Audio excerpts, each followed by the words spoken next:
উক্তাখালীর ন্যায্য মূল্যের দোকানে পচা ডাল, কাকড়ে ভরা ডাল।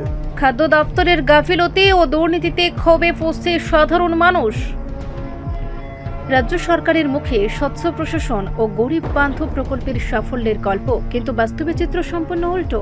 পানিসাগর মহকুমা অন্তর্গত উক্তাখালী এলাকায় সরকারি ন্যায্য মূল্যের দোকানে এখন তীব্র ক্ষোভে ফুঁসছে সাধারণ মানুষ। অভিযোগ, গত 4 থেকে 5 মাস ধরে দোকান থেকে গ্রাহকদের দেওয়া হচ্ছে পচা চাল ও কাকড়ে ভরা ডাল। খাদ্য সামগ্রীর এমন করুণ মান দেখে স্থানীয়দের ক্ষোভ চরমে ওঠে। কেউ কেউ তীব্র ক্ষোভ প্রকাশ করে বলেন, এই চাল পশুও খাবে না, মানুষ তো দূরের কথা।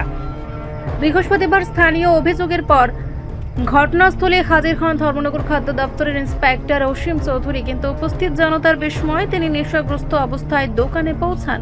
সাংবাদিক ও গ্রাহকদের মুখোমুখি হলে তিনি প্রথমে চুপ থাকেন, পরে সাফাই দিয়ে বলেন, টেকনিক্যাল অফিসাররা চাল পরীক্ষা করে পাশ করেছেন, তাই আমি ছাড় দিয়েছি।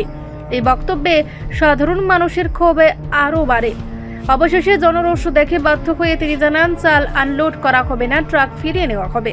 এরপর ঘটনাস্থলে পৌঁছান ধর্মনগর মহকুমা ডেপুটি কালেক্টর। তিনি নিজ চোখে পচা ও দুর্গন্ধযুক্ত চাল দেখে হতবাক হয়ে সাংবাদিকদের বলেন, ঘটনাটি মহকুমা শাসকের অজানা ছিল। নিম্নমানের খাদ্য সামগ্রী বদলানোর নির্দেশ দেওয়া হবে। কিন্তু প্রশ্ন উঠছে, রাজ্য সরকার যেখানে গরিব মানুষের জন্য ভালো মানের খাদ্য সামগ্রী নিশ্চিত করার দাবি করছে, সেখানে এমন নিকৃষ্ট মানের চাল ডাল কিভাবে সরকারি ভান্ডার থেকে দোকানে পৌঁছায়?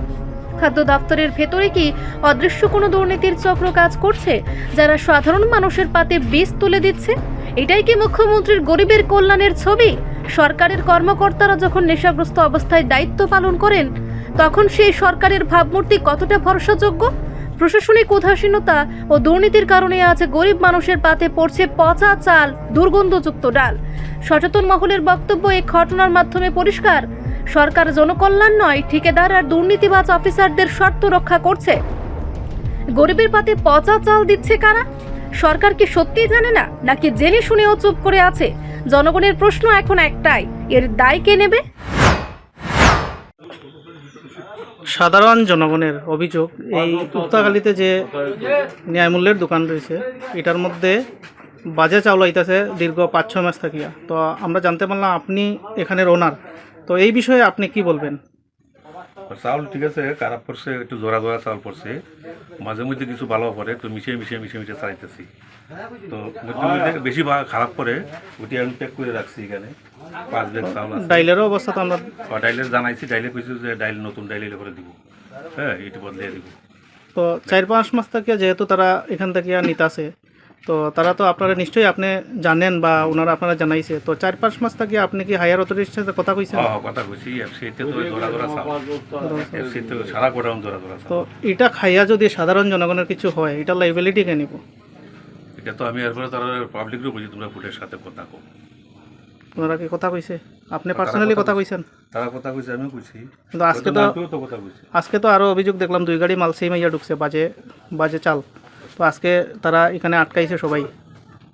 তো নাইলে তো তারা যদি এখানে না থাকতেন, তাহলে তো আজকেও সেম চালটা আপনারা আনলোড করলেন না, করিয়া জনসাধারণের মধ্যে বাঁটলেন না। তো সরকার তো ভালো চাল দিতাছে, তারপরেও কোনো চালগুলো বাজে আইতাছে না। খারাপ যদি বেশি পড়ে তাহলে আমি প্যাকিং করে রাখি, ওই যে সাইডে প্যাকিং করে রাখছি, হ্যাঁ। কিন্তু ওনারা তো কোনো নিবার লাগে, তাই কাগজও আইছে, কাগজও ইন্সপেক্টরও দিছে, এখন এটি লিয়ে দিব। নিবার লাগে আইছে না, তো আমরা আটটানির পরে ওখানে তাই না আইছে, কল করে আনা হয়েছে। এই ফার্স্ট ব্যাগ কাগজ আনছে। প্রত্যেকটা কাস্টমারের তো একই বক্তব্য যে এই চাল বাজে আইতাছে, জটা চাল, কিরা, ফুক, পাথর, এইসব প্রত্যেকটা বস্তার মধ্যে। একটা 5 বস্তা না তো, আপনি যে পুরো গাড়িকে গাড়ি, তো আজকের গাড়িও তো খারাপ চাল দিতেছে, পুরো গাড়িকে গাড়ি, তো জোড়া চাল দিতেছে। এখন থেকে কি চালটা ভালো আইব নাকি সেম ভাবে চাল আইব? আপনি না, ভালো আইব তো কইছে, আমাদের ভালো আইব। ভালো আইব না, এই আশ্বাস তো করছেন আপনি। ঠিক আছে, আপনার পরিচয়টা? আমি তো উত্তরখালী ন্যায্য মূল্যের দোকানের পরিচালক। নাম কি? শ্রীমন্ত চক্রবর্তী। আপনি কি স্থানীয় বাসিন্দা? হ্যাঁ, এখানে রিপোর্ট সংবাদ প্রতীক্ষা।